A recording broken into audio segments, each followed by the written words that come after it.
recording this for our own purposes. And I think we are, my goodness, thank you so much to all of you for being here today. I am most delighted, and there was so much interest, and I'm so delighted that we're focusing on the needs of children and adolescents who are out there. I'll take a.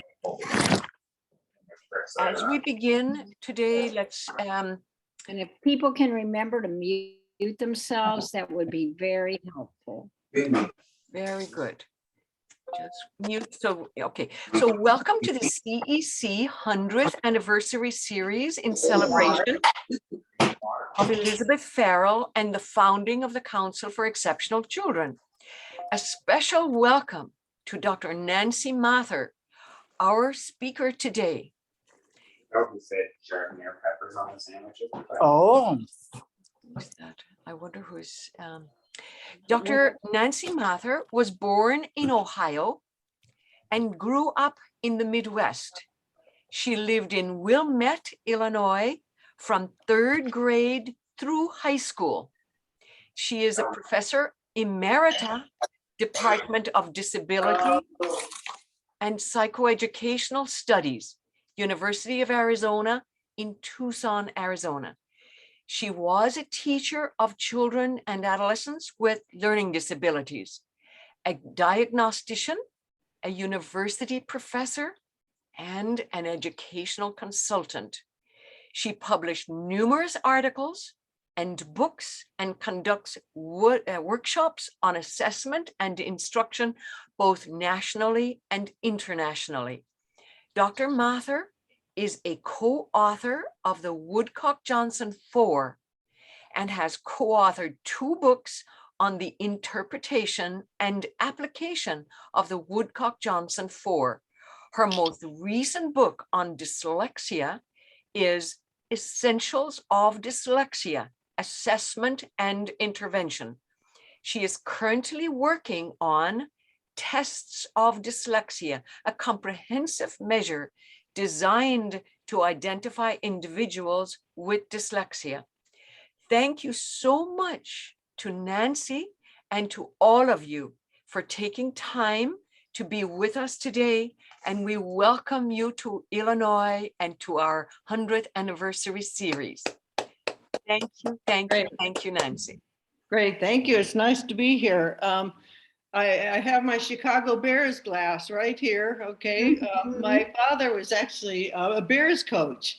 And so we spent a lot of time in Chicago and in Illinois. Now, I don't know how you all feel, but this has been a strange time, I think, for us all. You know, it's sort of hard to remember what day it is sometimes. I'm sitting there thinking, I don't know if it's Monday or Tuesday, and it's kind of interesting. Time magazine had an interesting new word for that. They said it's Blur's Day, the fuzzy merging of time since the pandemic shut down so much of the world, making it difficult to determine what day of the week it is. You know, it's been hard. So I'm here in Tucson, Arizona, and you know, I think one thing in this pandemic, it makes you pay a little more attention to nature. We have beautiful sunsets here in Arizona. I mean, they're just, you know, just really lovely. And you probably don't see signs like this where you live. But a little while ago, I was looking outside and look, there's a bobcat at the pool. And I thought, you know, that's cute. And then he had a bobcat pool party. And so look at that. Doesn't it look like they're social distancing? It looks like they've got their 6 feet, you know, between them. Anyway, so, you know, I saw this old Jetsons cartoon and I thought, boy, they were a lot more accurate than we expected, that, you know, we'd actually be doing so many things online and video calls and, you know, office in our home, you know, so it's just, who would have known? So I really prefer talking to a live audience. And so I decided to make myself a little Christmas audience here. So here's my audience. But, you know, when I look out the window too, I really have a real audience. There's an owl and he invited 2 of his owl friends to come. And so I do, have a real audience here. So, this has kind of been an interesting assignment for me to do this speech because to tell you the truth, I had never heard of Elizabeth Farrell before. And even though I've been in special education forever, I hadn't, really heard of her, recognized, her contributions. And, so I got both books. I have both books and I, read them and I learned a lot and just kind of found out how fascinating her life was and how many of the ideas and things, we have today that she really sort of helped create. So as inspector of the Department of Ungraded Classes, she started a diagnostic clinic to test school children, trying to figure out, their causes of poor academic achievement. And most of the kids have been described as feeble-minded, or backwards. And as part of these ungraded classes, they're trying to reveal any underlying factors in the maladjustment of school children. They employed personnel from 4 fields: psychology, social services, medicine, and education. And so we really see here the concept of multidisciplinary teams, developing just kind of early on contributions, from these different fields. So not all the students that were referred for placement were eligible. In fact, they said only about 1 every 3 children was admitted. And these were the kids who were ineligible. Children with intelligence quotients between 75 and 85, adolescents with mental retardation, social adjustment issues. And I found this interesting, children with average intelligence who could not read. And so what I found interesting about that was they recognized those kids are there. So even though they didn't admit them to the classes, they knew that there were these kids who were smart, but had trouble learning to read. So what we're going to talk about, well, I'm going to start a little bit just what is dyslexia, and then, what do we know about the assessment of dyslexia? So dyslexia is a specific problem in the development of word reading, reading rate, and spelling. It affects the development of automaticity with sound symbol connections. It has both a brain basis and it also runs in families. And it's often accompanied by specific weaknesses in linguistic risk factors. And these linguistic risk factors predict you're going to have difficulty learning to read and spell. It is the most common specific learning disability, and 70 to 80% of our referrals to special education involve concerns about reading development. And so, again, we'll see that most of the referrals in schools are really concerns about children's reading development. Now, often with students with dyslexia, we see quite a discrepancy between their ability to spell words and their ability to communicate their ideas in writing. So Charlie's 9 years old, and you look at his spelling words there, number 12, he's got a backward F on from. 15, another backward F. But then when we look when he tries to write a story, he says Desert Base Camp. When they got there, they told me I was part of a team called the Black Ops Special Government Organization. And again, you just see, the sophistication of the ideas he wants to express, versus his ability to spell. So in terms of consensus on the definition, that there's a neurobiological difference that affects the development of basic reading skills, spelling, and this automaticity with sound symbol connections, often accompanied by specific weaknesses in linguistic risk factors that predict you're going to have trouble learning to read and spell. Dyslexia is a lifelong condition, but effective interventions do reduce the impact. And many other abilities are often intact, and they can even be advanced. So Dr. Uta Frith said, in the first half of this century, the story of dyslexia is one of decline and fall. Second half, it's culminated in a spectacular rise. Being a rather dubious term, dyslexia has blossomed into a glamorous topic. Rightly so, with the prevalence around 5%, the condition is remarkably common. Now, you're going to see prevalence rates that go anywhere from 5 to 20%, depending who you're reading. Some people say 1 out of 5 children. Some people say, it just, and so it varies. Now, most researchers say 5 to 8%. It's not as, high as 20%. But this was kind of cute. It was going around at Easter time, 1 out of 5 peeps have dyslexia, right? So, that would be 1 out of 5 students. But, most researchers don't say that. So one thing that's a little bit confusing is we do have the word dyslexia, but then we have a lot of alternate terms that could also mean that the person has dyslexia. So this can be confusing to parents and teachers, when someone says, well, it's a learning disability in basic reading skills. Well, is that dyslexia or a specific reading disorder or a specific learning disorder with an impairment in reading? Any of those could mean, that you have dyslexia. So typically specific reading disability and dyslexia are used interchangeably. And, but, again, these different labels can be confusing. It's interesting too, because there's still hesitancy in many parts of the country to even use the word dyslexia and to use it in reports and things like that. Here we have, dyslexia, but, people don't want to use that word. So Linda Siegel said, we don't understand why the term dyslexia is often viewed as if it were a 4-letter word not to be uttered in polite company. And, so I'm sure you've seen a poster, something like this, labels are for jars, not people. But, the truth is, as Dr. Johns and Kaufman said, without a label, we have no way of talking about a problem.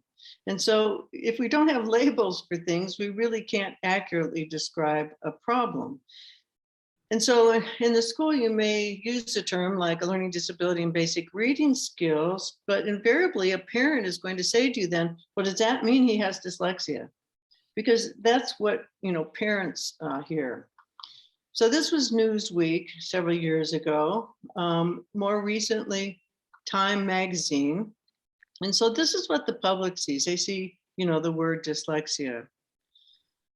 So this was, a memorandum from the US State Department of Education, essentially where they encourage state and local education agencies to use the terms dyslexia, dyscalculia, and dysgraphia in IEPs, in evaluations, and eligibility.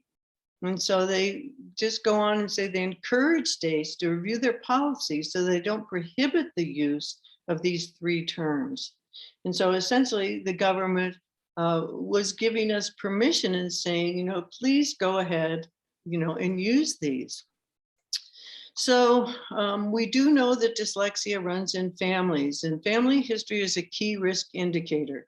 So one thing we always want to ask during an assessment for dyslexia, has anyone in the family had difficulty learning to read and spell? And oftentimes you will hear, yes, of course, Uncle Ray or my dad or my mom or my brother. It does run in families. So this is Charlie that we looked at. He's got strengths in math, oral vocabulary, reasoning, weaknesses in word identification, word perception, speed, and spelling. This is the late Dr. Samuel Kirk, who's often referred to as the father of the field of learning disabilities. He was actually the person that wrote the definition of learning disabilities with Barbara Bateman back in Public Law 94142, back in 72. And this was Charlie's writing that I showed you just before, where again, we just see such difficulty with spelling, but great ideas, good vocabulary, good reasoning. So Alicia is in 8th grade and she says, how I hate reading. Some people say flying's for the bird. I say reading's for the birds. On Wednesday, I got a reading because the class goes to the library. I guess I hate reading. And she says, I can't read that well. If I could read better, I would like it better. You know, and again, I think that's the truth. If she could read better, you know, she would like it better. This is a young man in a community college class, and they were doing their exit slips for the day. And you'll notice up at the top there, he wrote on his exit slip, I want to learn to read. I want to learn to read. And so again, we have some older students too that really still haven't learned to read and are struggling to learn to read. We also have some children that are very hard to teach to read. They're very, very difficult to teach to read. I'm just going to play a short video from Aiden. He's one of these kids. He's in 2nd grade.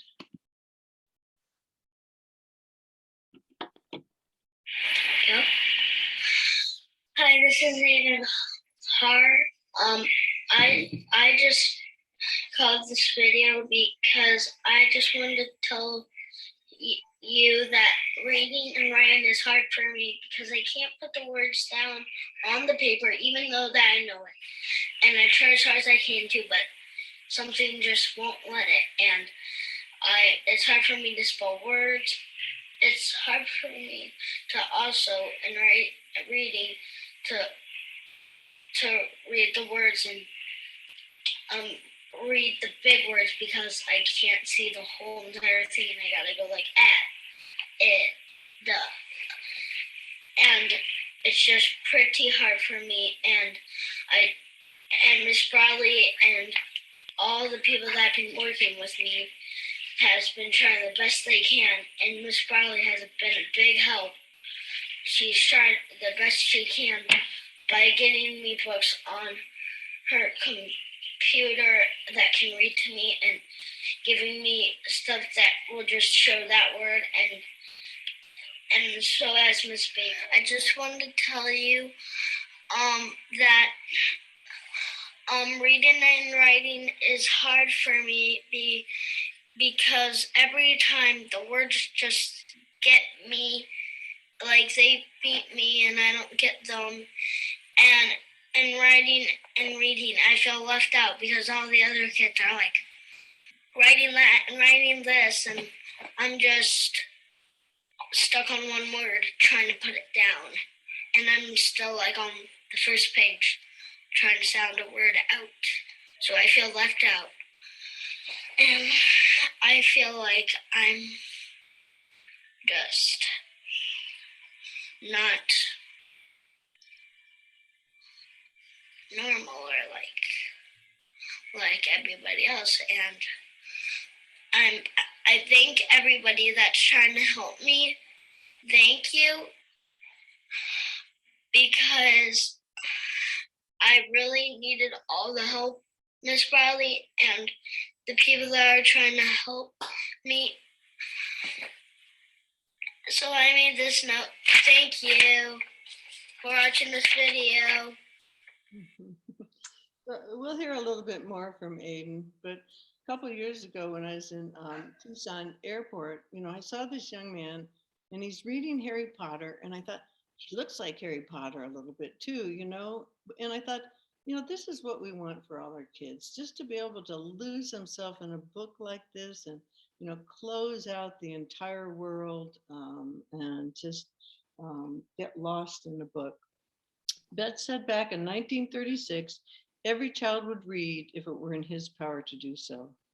And so we do know that all kids of all ages, you know, want to learn to read. Reading is really my superpower. And so we want to make sure all our children learn to read. A couple of years ago, I was at a conference in Texas, and this was the title of the conference. I thought that's pretty good for a Texas conference, I think. Reading is for all, y'all. You know, we do want all our kids to learn to read. So Dr. Sally Shaywitz said that the diagnosis of dyslexia is precise and scientifically informed as almost any diagnosis in medicine. You know, what's kind of interesting when you look back, James Henselwood, who was a Scottish ophthalmologist, you know, back in the early 1900s, She said, with the possession of knowledge of the symptoms, there's little difficulty in the diagnosis of congenital word blindness when the cases are met with. The general picture of the condition stands out as clear-cut and distinct of that of any pathological condition in the whole range of medicine. And again, that's, back in 1917. So with the dyslexia assessment, of course, we want to look at the primary areas that there's, see if there's difficulties in terms of word reading, rate, spelling, secondary areas that are affected, reading comprehension and written expression. We want to look at linguistic risk factors. We want to think about ability to learn when reading is not required. And this is sort of the unexpected part of dyslexia, that they're really doing better in other areas. Their math skills are higher than their reading skills, or their oral language or vocabulary is higher than their reading. And then again, we always want to ask about at-risk indicators, family history, early speech and language difficulties. So reading and spelling assessment, oftentimes it's good to start out with a nonsense word reading test, because one of your first questions is, how are their phonics skills? How are their phonics skills? Because even into adulthood, many adults with dyslexia still have weaknesses in terms of phonics skills.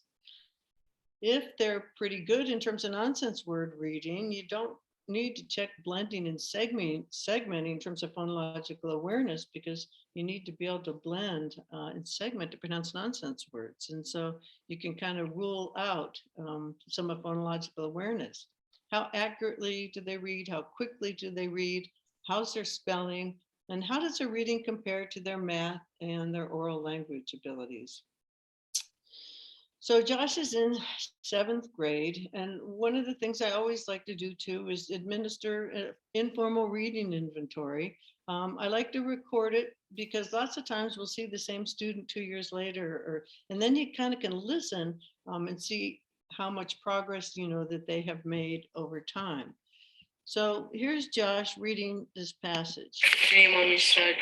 Start, well, okay, it's called the Best Friends Club, okay? And you can start right here. And if you can't get a word, just do the best you can with it, okay? And then when you get to here, just turn the page and keep reading.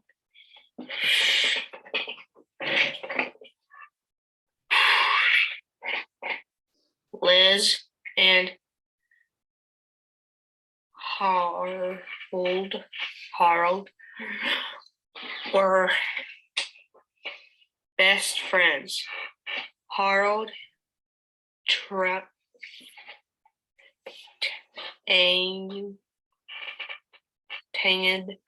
Liz how to be cats.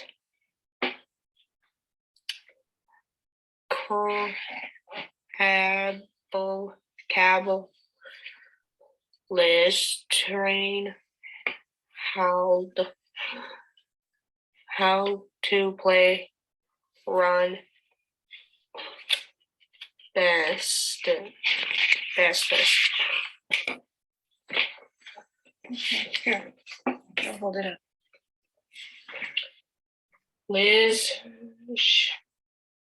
had her trike on or Okay, so when we get to share, that's the 1 minute reading there.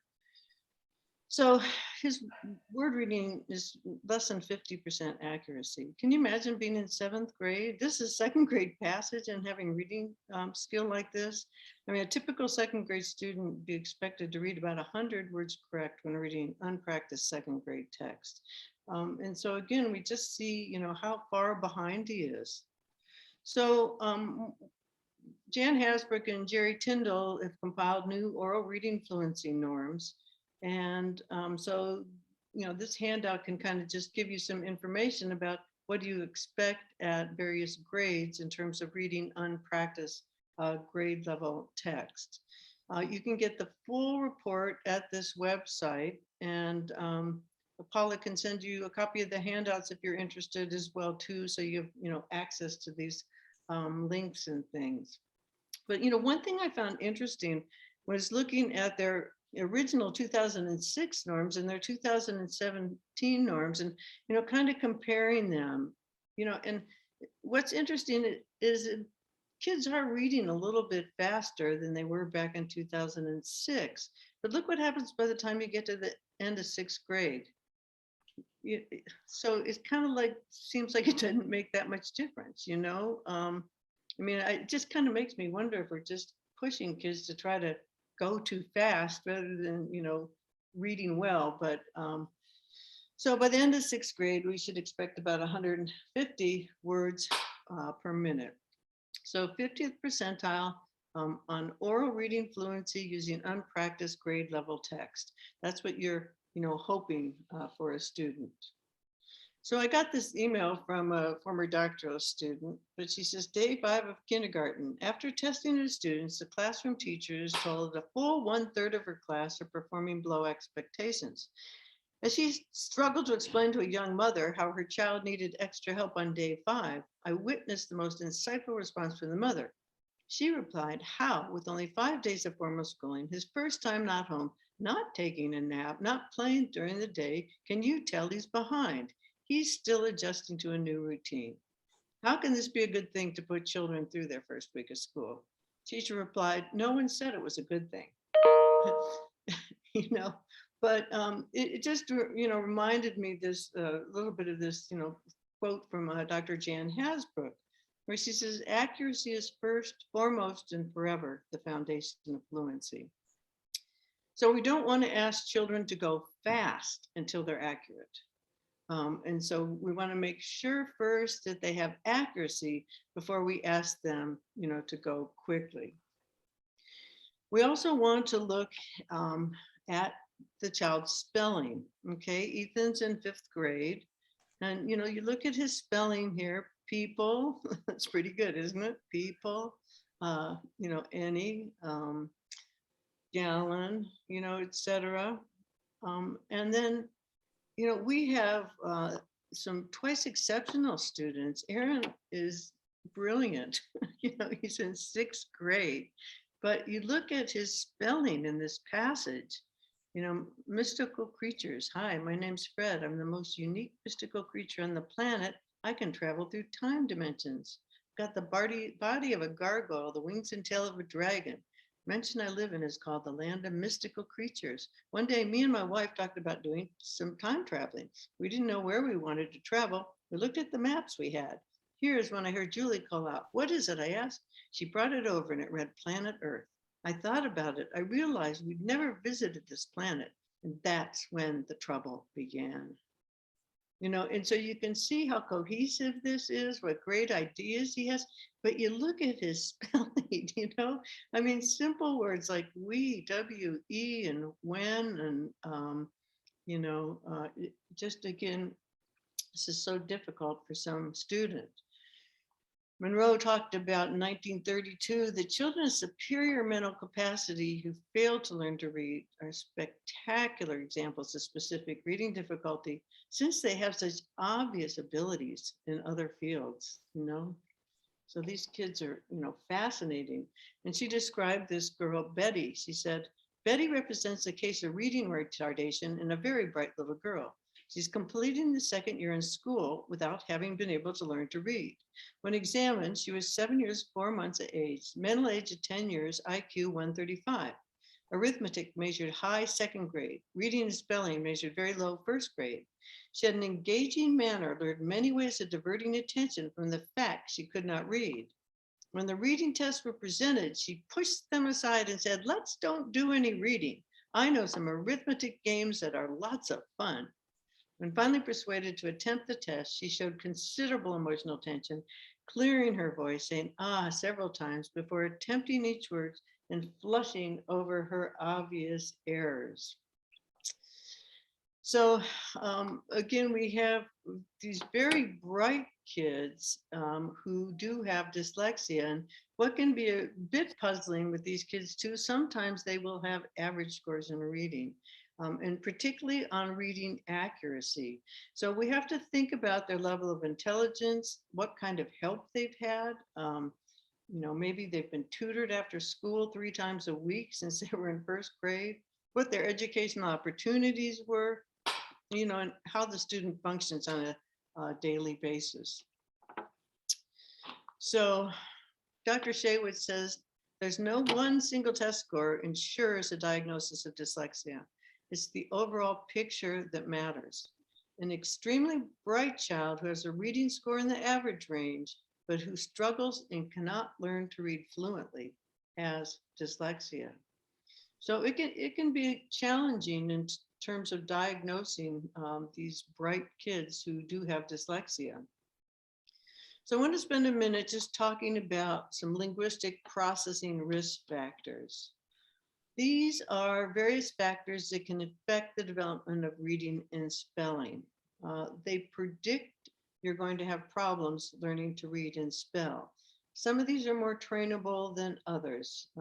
We do a better job with phonological awareness, versus working memory.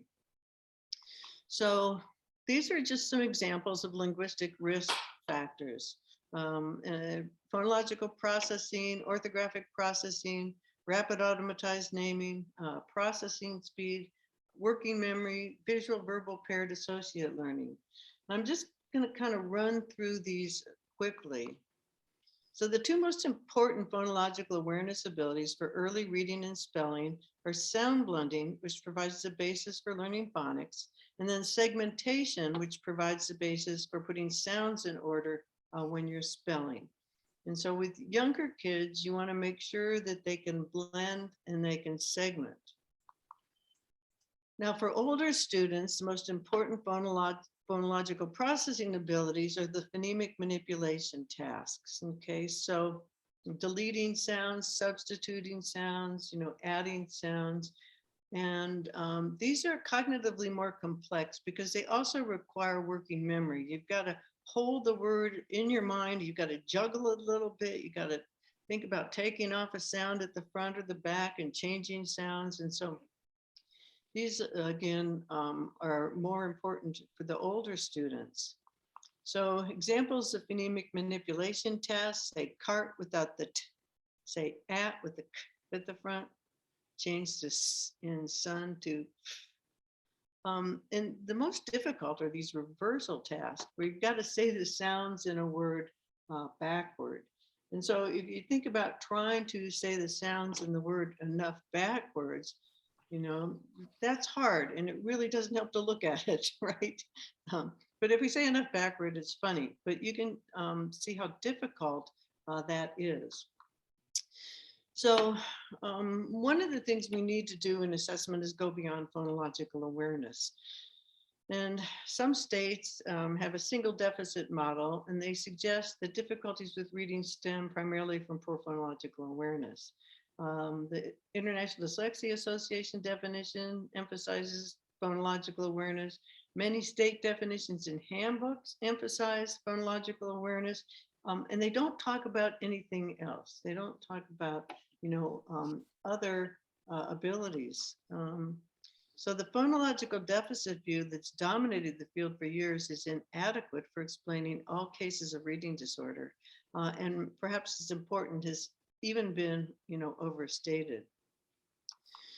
So Dr. Pennington said, if we adhere to a single deficit profile, it has limited utility.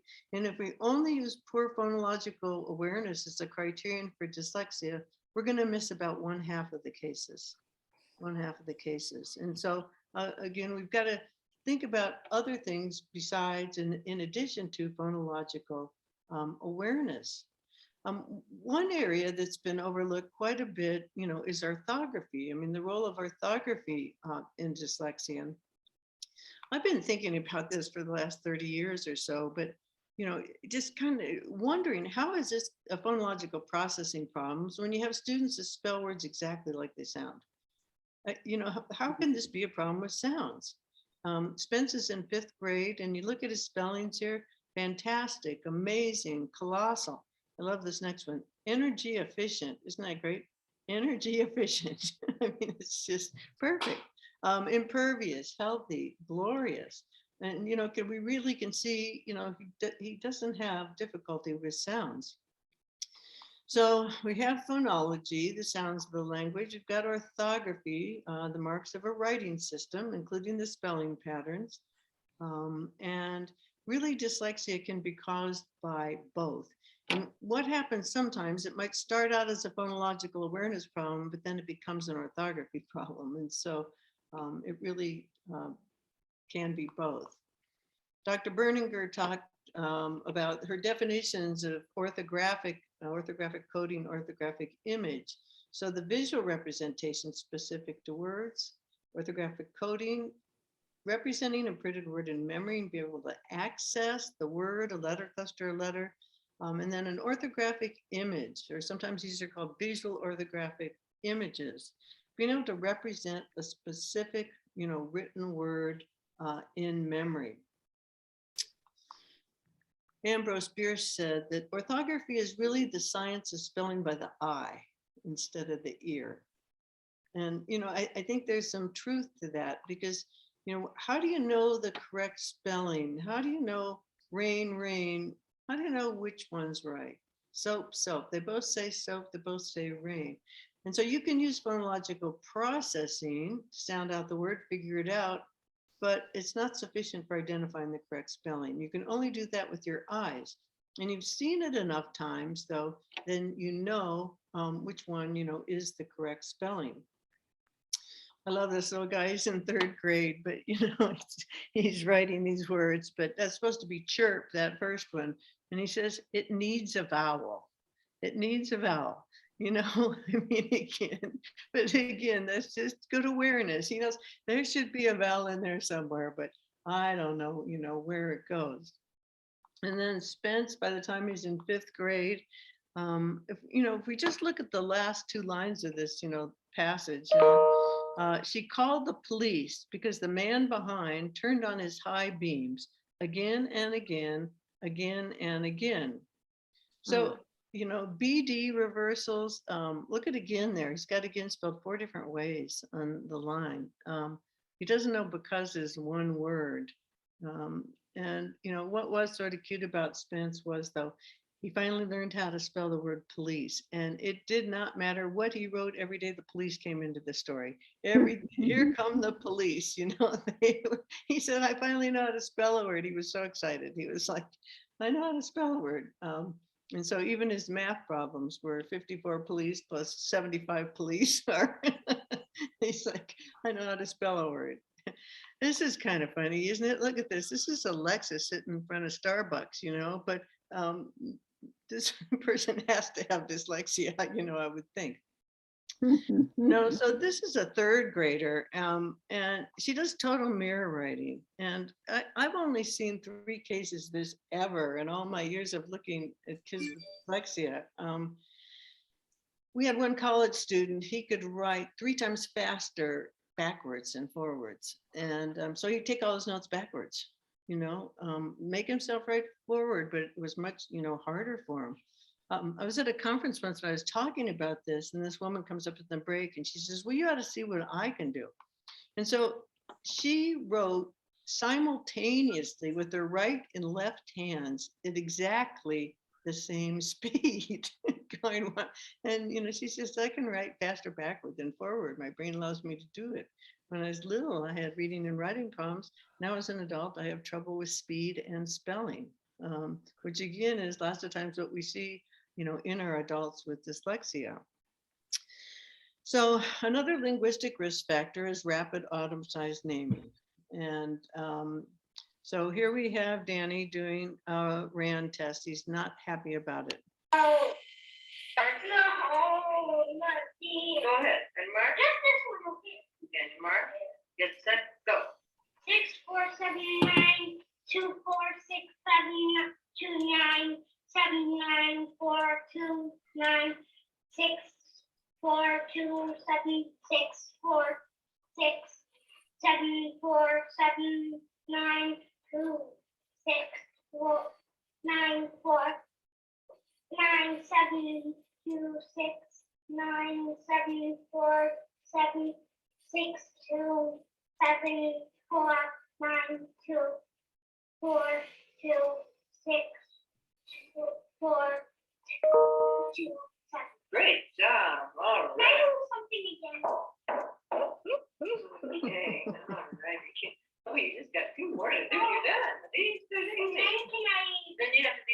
writing and then you're done. Okay. Okay. Things are coming out great. Yeah. Here you go. Ready? Start here. Ready? Go. Anyway, so what do these rapid naming tests measure? Obviously, part of it's attention, naming and discriminating symbols, retrieving verbal labels, rapidly, ability to retrieve verbal labels rapidly, ability to articulate words rapidly. Okay. So research in terms of rapid naming ran letters and then numbers are the strongest predictors of reading and spelling. But of course, with younger children, we have to use colors and objects because letters and numbers aren't automatized yet. And so what you're measuring has to be something they know automatically. RAND appears to be distinct from phonological awareness. The contribution is larger for younger readers and readers with more severe disabilities. It's the pause time that's significantly correlated with reading accuracy and fluency, not articulation time. Now, again, these findings are based on group results. And so certainly there would be some student where articulation speed is an issue, but across groups of kids, it's the pause time. It's a better predictor of exception or irregular word reading than reading nonsense words. It's more highly related to speeded measures of reading than accuracy. In fact, in languages like Spanish that are much more regular, RAN is the best predictor of a reading problem, better than phonological awareness. So in our languages that are more transparent or what's called shallow orthographies, RAN is a better predictor of reading problems than phonological awareness is. So Dr. Martha Dankler has talked about, what she calls the visual verbal highway, that there's really slow word perception. And she calls this the see it, say it circuit. And so what it seems like with many of our students with dyslexia, there's disruption in this see it, say it circuit. And the pause time between the eyes seeing a word and the mouth saying the word, is where it's kind of the problem is. It's just there's this disruption in this circuit. I think Ella kind of captured this when she was during an evaluation for dyslexia. She says, I have to read out loud. If I don't understand anything I'm reading. But then when I try to read out loud, I look at the word, I know the word, I know how to say it, except I can't get it to come out of my mouth. Can't get it to come out of my mouth. And so again, this would be a student, I'm sure, who would not do very well on, rapid naming tests. We also have processing speed tests that involve the serial scanning of print, usually letters or numbers. These can be related to problems in attention, slow rapid naming, poor orthography, inefficient visual tracking. It's interesting because these processing speed measures are related to the development of automaticity with basic skills, both in reading and in math. So it's interesting. It's basic skills, both in, reading, and in math. And so it's kind of fascinating. So working memory, ability to hold information in your memory, rearrange it. It's related to attention and executive functioning. Affects many aspects of academic performance. And so when you have difficulty with working memory, school is pretty difficult for you because you just think of all day long, all the things you have to juggle when you're learning and keep in your head. And so working memory can affect reading, it can affect reading comprehension, math, etc. Here we got middle-aged chickens. Dang, I can't remember why I came over here, but it does seem to happen as we get older that we're not quite as sharp as we were. So, another area that hasn't been studied as much is visual auditory paired associate learning. So a unique cross-modal associative learning mechanism specific to creating the mappings between the letters and the sounds, the orthographic stimuli and the phonological stimulus. So orthographic mapping, this is the process readers use to store written words for immediate, effortless retrieval. Means by which readers turn unfamiliar written words into familiar, instantaneously accessible sight words. So the way this works is forming the connections between the speech sounds, the phonemes, and the graphemes, the letters, that represent these phonemes. And so we'll hear the phonemes, and they map to the graphemes, man, okay? And then if you've seen that word a few times, you know it as a sight word. So with typically developing readers, they only need to see a word 1 to 4 times, and then they know it as a sight word. The sight of the word triggers, the sound, meaning, etc. And so once they've seen a word, a few times, it then is stored as a sight word. But what we're going to see is that this process is so slow for kids with dyslexia. It's just really, really slow. You'll be working with a 2nd grade student, and they're still sounding out the word it. And you think, how many times have you seen that word? And it's still not a sight word. It's still not a sight word. You're still sounding out that word. I mean, it just sometimes it can take hundreds of exposures for these kids, to, acquire these words. So I think a lot of what's happening again with our students with dyslexia are weaknesses in this orthographic mapping of being able to establish this sight vocabulary from making the connections, from the phonemes, to the graphemes. So, we can often tell, what's going on by, looking at a student's writing. Here's Brad, he's in 3rd grade and he's trying to write, ET phone home, ET phone home. And so again, you're just concerned again about his mappings of those speech sounds, to the letters, and just by these 3 little words, and he is, in 3rd grade. So here we have, Aiden, as he's getting a little bit older now. And so one of the things, again, it's really important as part of an assessment that we help kids understand their weaknesses, and so that they can really start being advocates for themselves. And so here he talks about, he's 10 at this point in time. So he says, one of my weaknesses is spelling. It's hard to hear the sounds and write it. Another weakness is reading because the words move on the page. If I made the rules, every word would look like it sounds. Yeah, wouldn't that be good? He's got definitely, the right idea. So, we also want to make sure that these kids understand their strengths. And so oftentimes, as part of evaluation, we learn a lot about, their strengths as well. So Aiden says, a strength that I have is math. I'm good at problem solving. Another strength is my creativity. I can make anything that I can think of. I am a Lego master. I'm also very hardworking. And so, again, he's a very hardworking student.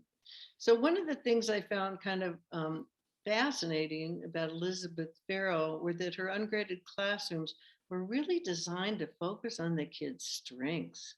She had like all kinds of exciting things for the hands-on things for them to do, and integrated themes, and everything had a meaning and purpose and things like that. We look at Ethan there, and he says, one of the things I can do best is make things. One of the things I'm having trouble with is reading, but one of the things I can do best is I can make things. And so, again, just making sure we have opportunities for our kids with dyslexia to really, demonstrate their strengths as well. So, in terms of procedures for dyslexia identification, there's two basic concepts that have kind of underlie an assessment for dyslexia. One is the concept of unexpected underachievement. This is where you use a discrepancy model and you compare reading performance either to an intelligence test score or math score or oral language score to demonstrate that it's surprising the reading so low. Then we have expected underachievement. This is called the consistency model. And this is where you're going to show that one or more of those linguistic risk factors is essentially lining up with the reading. So let's say the person has very slow, rapid automatized naming. You would expect that to line up with slow reading rate, right? And so there'd be consistency between your RAND score and your, slow reading rate. So unexpected underachievement, reading performance is below what would be predicted based on one's other cognitive linguistic abilities.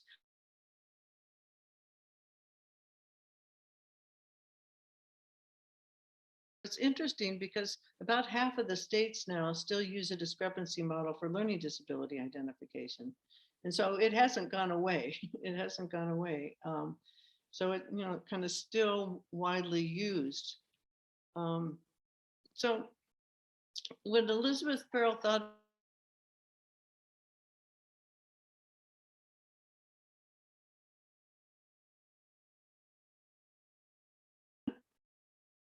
so she advocated for a well-rounded assessment of a student's abilities. And so the clinical psychologist administered intelligence tests, but they also administered tests in language, reading, math, and then they also compared their results with the teacher reports. What was the teacher saying, about the students? So she really advocated for a very well-rounded, assessment, I think, which we, all agree, and not just a narrow assessment. So a lot of great ideas in terms of the use and purpose, of intelligence tests. So, one thing that Nadine Gap talked about is what she called the dyslexia paradox. Dyslexia is typically not identified till second grade when the child has not learned to read as expected. And early intervention is most effective in pre-K to 1, prior to reading failure. And so this is one of the main problems, as we know, with the discrepancy model is kids aren't far enough behind to get a discrepancy, so they don't get identified till, second or third grade, right? And the critical time for intervention is kindergarten, first grade. So Dr. Torgerson said, children should be able to comprehend or construct the meaning of what's being read at a level consistent with their general verbal ability. And so thinking again about using oral language or verbal ability as a proxy for reading, rather than a full-scale intelligence test score. So this is on the Woodcock-Johnson writing samples test, but Alan's in third grade. And it says, this woman's a queen, write a sentence that tells what this man is. Okay, and he wrote, the mom is thin. Okay, if you just stop there, you think, what is he thinking? But, this is what he said when he wrote this. He says, the man's a king. Uh-oh, hard words. I don't know how to spell those words. The man is rich. Another hard word. I don't know how to spell rich. What do I know how to spell? I can spell mom and dad. The mom's a queen. Oh, I don't know how to spell queen. What do I know how to spell? Thin. Oh, I can spell thin. So with that, he wrote, the mom is thin. And so, this is like a huge discrepancy, isn't it? Between oral language reasoning and his ability to, transcribe, his thoughts onto paper. So in terms of expected underachievement, this is when the linguistic risk factors are in line with the poor academic performance. And so this is called a consistency model. If you have poor phonological awareness, it predicts you're going to have poor phonics skills. slow RAN predicts you're going to have a slow reading rate. And so there's consistency between the linguistic risk factor and then the actual academic performance. So we're coming to recognize deficiencies in certain cognitive processes are indicators of learning disabilities. They predict, they therefore result in expected underachievement. And so if we kind of think about this, we've got these two basic concepts. We've got unexpected underachievement, the discrepancy model. We've got expected underachievement, the consistency model. And they're both of interest in a dyslexia evaluation, but so you kind of have to think of them both. The cognitive strengths in language and reasoning predict intact performance in terms of reading, and then it's unexpected. They're having trouble with reading and spelling and a slow reading rate, but they're doing fine in math and science. We've got our cognitive weaknesses. They predict they're going to have trouble, and we see kind of consistency there. So both of these concepts are of interest in a dyslexia evaluation. So when identifying dyslexia, we want to think about weaknesses in phonics skills, sight word identification, reading fluency and rate and spelling, weaknesses in specific cognitive and linguistic abilities, and then also strengths in other areas such as oral language, reasoning, math and or knowledge. So we want to make sure that students who struggle with reading get a comprehensive evaluation that explains why they're struggling with reading. What are the reasons? Why are they struggling?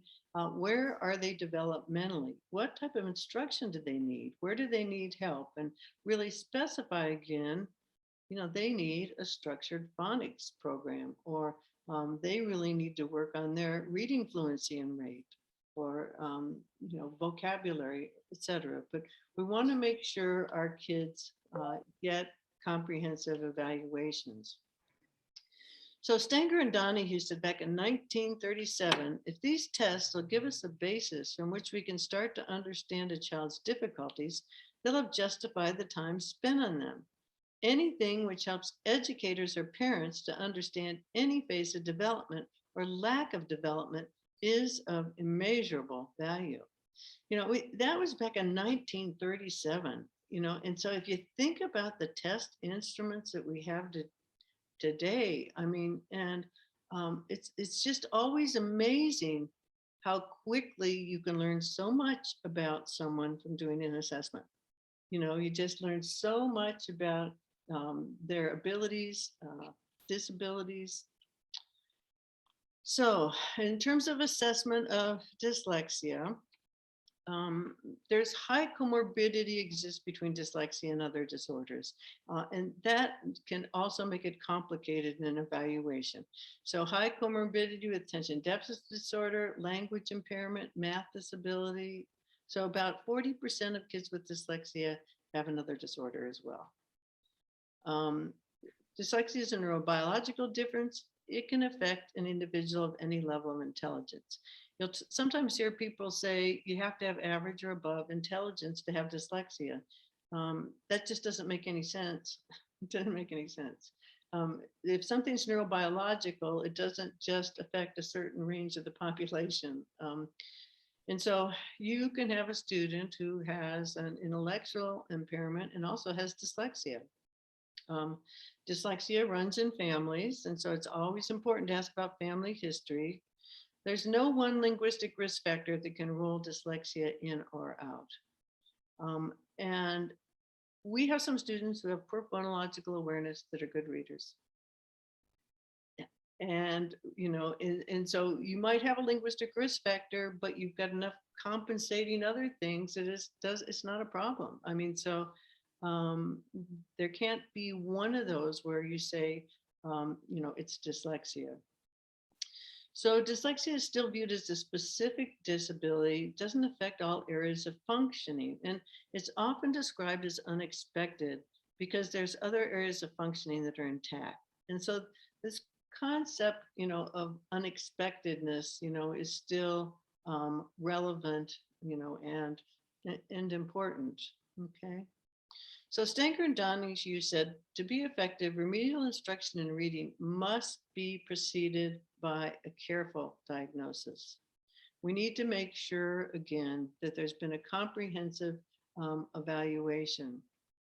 So Cruikshank said back in 1977, diagnosis must take second place to instruction, must be made a tool of instruction, not an end in itself. And so we always want to keep in mind that really, the purpose of these assessments are to lead to intervention, and instruction for the student. So, what did Elizabeth Farrell think about interventions? She felt teachers needed to be committed to helping struggling students. In addition to academic content, we must address the diverse abilities and needs in students. And so again, valuing strengths that aren't necessarily in academic content, but valuing and honoring those. Providing an environment that focuses on the unique abilities of each child. And she talked too about we need highly trained special education teachers. And so it's interesting because, so many of these things, are true today. The importance of well-trained teachers just can't be overemphasized. And we still see 2020 articles like this, teachers remain inadequately prepared to teach reading. And teachers can't be expected to impart the skills, they don't possess. They don't possess. And so we still have this problem, that she noted that we need more, highly trained teachers. Beth said back in 1936, in the final analysis, reading difficulties can be prevented to the degree the teacher has a professional understanding of her work. And so, again, the real importance of having, highly trained teachers. So this was Aiden's New Year resolution when he was in 4th grade. He says, I promise to read more because I want to be a reader. I want to be a reader. Aiden wanted to be a reader. So he's in 5th grade now. I want you to listen to him read. Everyone wanted to believe that I would catch up. My frustration grew, and I cried a lot. I wasn't catching up at all. In fact, I stayed pretty much the same reading level for almost 3 years. It wasn't until the middle of my 2nd grade year that I got reading instruction proven to help kids with dyslexia. Well, here I am, reading to you today. I can. I just need the special reading and spelling instruction by a person trained to teach dyslexic kids. I don't blame my teachers. They cared about me, believed I was smart, but didn't know how to teach me to read. Anyway, yeah, so he's doing great now. So superheroes can do it alone, but we're better off as a team. And the central purpose of CEC was to unite those interested in the educational problems of the special child. And again, that was really what Elizabeth Farrell did, and understood the importance of us all working together and sharing our ideas and helping each other, and being, part of this team. So as you all know, reading really opens doors for children and changes their lives. And it's, really great, everything you all do to help these kids, with dyslexia. I thank you for everything that you do to help identify kids with dyslexia and, help make sure they get the kind of, help that they need. So we'll just take a few minutes here and just see if there's questions anybody would like to ask. And anybody, Paula, had any questions, or Beverly, or? Okay. Meg made a comment, but when we insist that almost all special ed services be provided in gen ed, in co-taught settings, there is no chance for students to get direct instruction from a special educator who has specialized training in reading.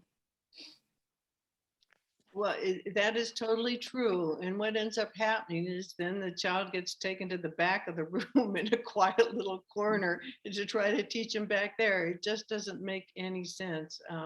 That's something I think, again, you just have to talk to an administrator about. And also, that is too embarrassing for a child to be singled out like that in a general education classroom with just one teacher hovering over him or her. And they need to be somewhere private, getting the kind of help that they need. So that's just something to try to explain to, whomever is making that decision, that, you need a resource room, you need a quiet setting. And then Bonnie Silverman has her hand up. So Bonnie, if you can unmute yourself and ask your question, that would be great. Okay, I'm unmuted. So you made reference to the fact that we now know that, early diagnosis and early intervention, even before we're expecting kids to be able to read, it seems to be a focus now. Mhm. So other than, I guess I was going to ask you maybe just for resources. I mean, you mentioned one area in terms of what you might, you talked about verbal ability when we're looking at preschoolers, but are people really putting together the same kind of awareness for preschoolers? Because that seems to be where we really should begin to put our focus. Mhm. And we don't give them, I mean, obviously we're not using the same kind of testing, but it looks like we really do need to start to begin to look at differences right then so that we can really create some interventions that would be helpful. Strengths. Right. And, I think at that age, lots of times it's kind of at risk for dyslexia, is it, because you have a child who has a family history, they have early speech language issues, they're having a terrible time learning how to rhyme words, they can't remember a letter of the alphabet, so kind of early literacy skills, and you just see what difficult they're having, that, ideally we start intervention then. Yeah. Thank you. Nancy, we have a struggle in the state of Illinois because there have been some bills introduced on dyslexia. And we had a problem with them because there was no mention of the importance of a comprehensive case study evaluation in them. It was all MTSS. And there was no mention of emergent bilinguals. So as a new bill gets introduced this session, we will continue to advocate for comprehensive case study evaluations, which we've done for years, but we're really struggling with what to recommend for emergent bilinguals. Mhm. Yeah. Understandably. Bonnie, you've got your hand up. Oh, I'll take it down. Sorry. Oh, no, That that's was- okay. I thought you maybe had something to add into that, but Sorry. yeah, you're right. And it's complicated, and it also depends on what language you're talking about, that the student, has. And there's so many different languages with different characteristics, and it's complicated, but you're right. There needs to be something in there about that. Right. So we will continue to advocate that, but we didn't know what that should look like in any legislation. And we want to advocate doing it correctly. Yeah. I think there's some good articles on that. So. And Judy McKinley has her hand up. I just want to thank you for bringing up the issue of the speed of their reading. It is sometimes very difficult to see how that is benefiting the kids. I mean, I understand if they're reading slowly, you can see that, but in regards to their actual of the actual teaching, it does not really seem to be addressed adequately in the classroom. And I hope that we are going to be able to have this presentation. I had a lot of people invited, and basically my computer went down because I put too many things out, and when Bev sent out the change, I couldn't get it out. So thank you. You're welcome. You're welcome.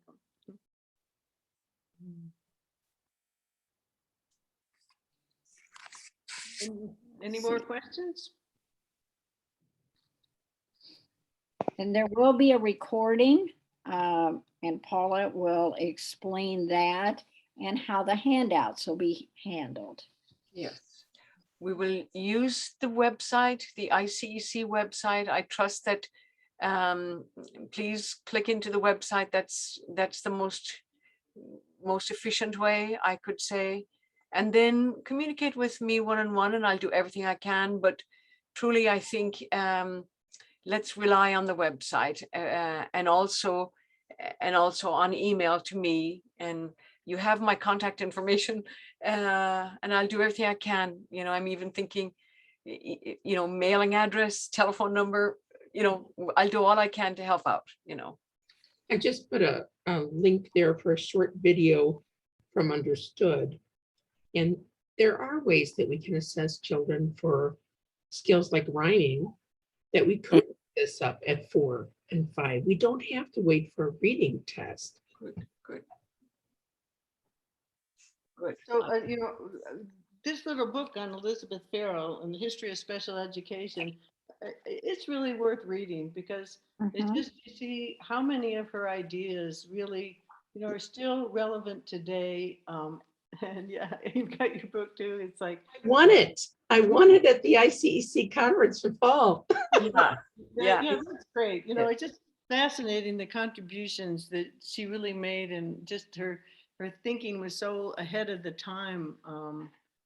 So it's been kind of fun to learn all about her. So I appreciate that opportunity. Yeah.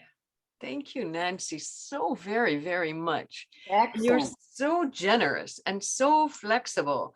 I so appreciate your generous time that you shared with us here. And I know that so many people have so many, you know, dilemmas every single day with precious children like Aiden and those wonderful children who have so much difficulty. And then we are under so much pressure to get forward in our lessons, and you must be here by the end of August, and here by the end of September, and here by the end of October.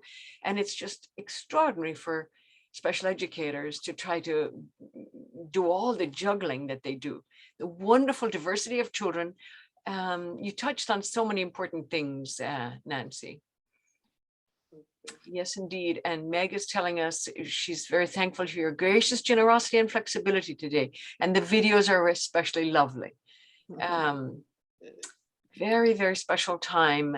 And so many thank yous and so many requests for information. And I appreciate that you send me the handout to Nancy, and I'll work with Betsy Murphy, who is our website person. And it is a pleasure, truly is. Thank you, Irene, for being with us. And Nancy, she says it was a pleasure to listen to you. And it is indeed. Bev, did you catch something that we haven't said in the chat? No, I think I haven't missed anything, but if anybody else has anything, please speak up. It says Judy McKinley has her hand raised. Okay. Dan Hallahan is with us, Nancy, and he's thanking you. Oh, good. Yeah. My question is, are we going to be able to get the whole presentation with the pictures and the sound, or are we just going to get transcription? I will do all I can to provide the PDF that Nancy gave me. And I will also, thank you, Dan, very much. I'm so glad you're here. Dan Hallahan is writing to us. And I'm going to work on this is it's going to be converted to an MP4. Once I bow out of this, you know, the Zoom will convert this to an MP4. And I will do what I can to get this on our website. So please, if you're not a member of CEC, I highly recommend that you look into the website. And by the way, the person who asked me, are you a member, by the way? No. Yeah. How will we deal with that, Bev? I mean, I know Judy, so if you get it to me, I will get it to her. Okay, so keep in touch with us, Judy, and anybody else. Like, we're just like yourself at the end of an email address, and we're most eager to do anything we can to be of assistance, you know. And yes, it was an excellent presentation, Nancy. I appreciate you being here so very much. Wonderful. Yeah. Well, thank you. You know, it's all, I mean, it's always great that people are willing to spend some time on a Saturday to listen to something about, you know, what we do. So it's always appreciated that, you know, people are always trying to learn more and get better at what they do. So that's nice. It is wonderful. And let me just remind you that we have several more really great presentations coming up. And one of them is the author of the book, Nancy. Kimberly is going to be joining us. Oh, great. The woman who wrote this. And it's a lovely story. Like, she started out as a doctoral student, being curious about Elizabeth Farrell. And now this is the second edition of her work, you know, and she was with us last year when we were kind of like dreaming a little bit about what to do with the 100th anniversary celebration. So she'll be joining us again in January, and on January 10, which we're trying to kind of keep this around those dates, because that's when it was August 10, 1922. So, you know, 100 years of amazing effort, you know, legal developments, obviously research developments, and you're now challenging us to be even more expert teachers, I think, than at least more expert teachers around us, you know.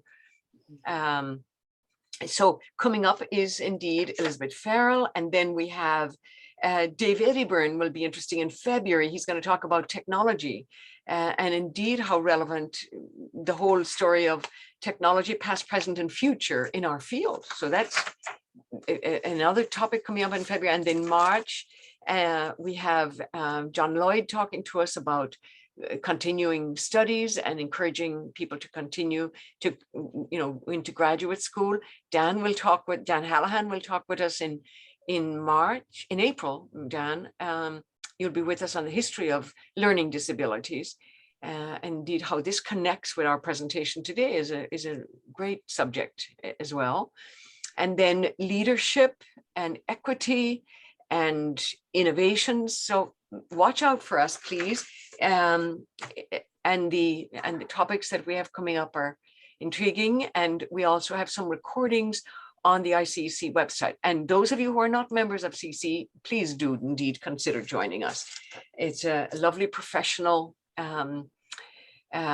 collegiality, and we love to hear you present at our convention in November and so forth. Anybody else, anything to add here?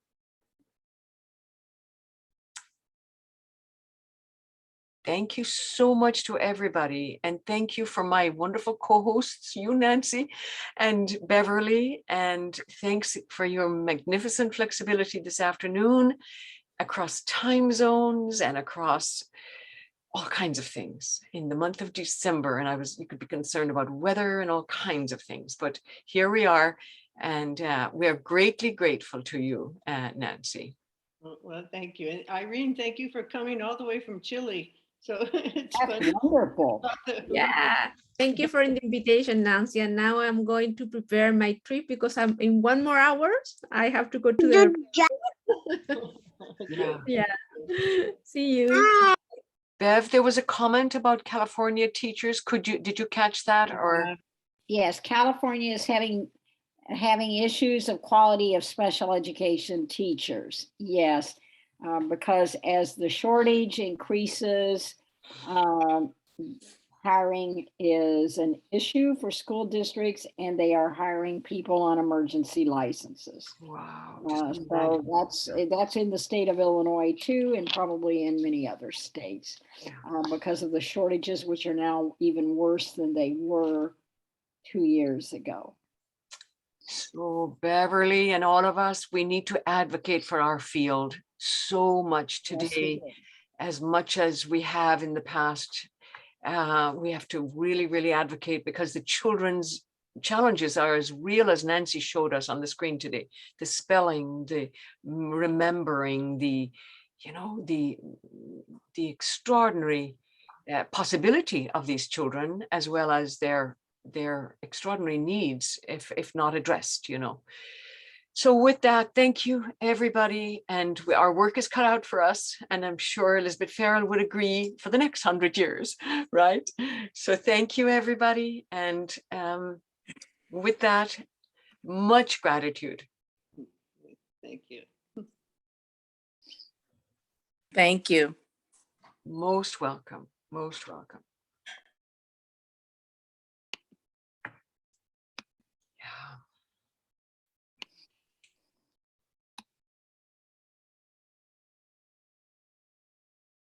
Yeah.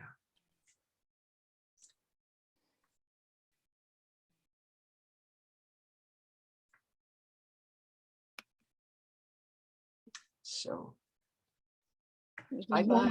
Wonderful presentation.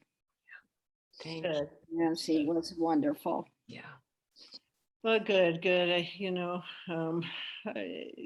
Zoom is not as much fun as, real presentations. It's so true, Nancy. It's so true. But you know what? It allows us to reach a lot more people. The flip side of that.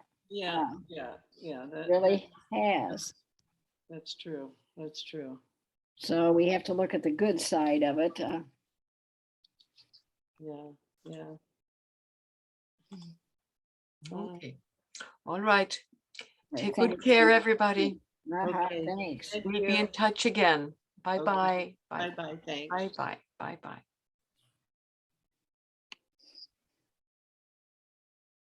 Yeah.